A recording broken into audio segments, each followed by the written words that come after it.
আলাইকুম, সবাইকে মুক্ত বাতাসের শুভেচ্ছা। আপনারা চারদিকে দেখেন, আজকে 16 কোটি মানুষের 16 কোটি মানুষ নেমে গেছে। একজন মানুষ ঘরে নেই। এই পিচাসিনী,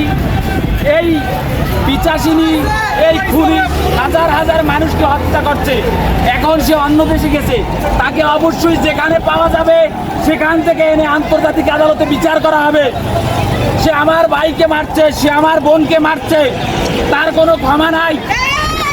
সে খুনি, তার একমাত্র পরিচয় খুনি। এই খুনির দোষর যারা আছে তাদেরকেও অবশ্যই খুঁজে খুঁজে আন্তর্জাতিক আদালতে বিচার করা হবে। এই বাংলাদেশে যাতে কোনো রকমের স্বৈরাচার আর মাথাচাড়া দিয়ে উঠতে না পারে, সেজন্য যত পলিসি দরকার সেই পলিসি আমরা করব।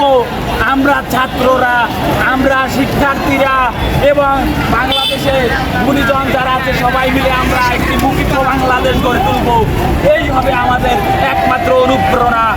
আজকে মানুষের মানবিক মর্যাদা মুক্তি পেয়েছে, লক্ষ কোটি জনতা এই বাংলাদেশের রাস্তায় নেমে গেছে। এই পিছাসিনী কে কীভাবে চলে যায়, এই পিছাসিনীর অবশ্যই শাস্তি হতে হবে। পৃথিবীর কোন দেশ তাকে আস্থানা দেয় সেটাও দেখে নেওয়া হবে। তারা হবে মানবতার বিপক্ষে। এভাবে কেউ আশ্রয় তাকে দিতে পারবে না। তার দোসরদেরকেও অবশ্যই বিচারের আওতায় আনবো আমরা।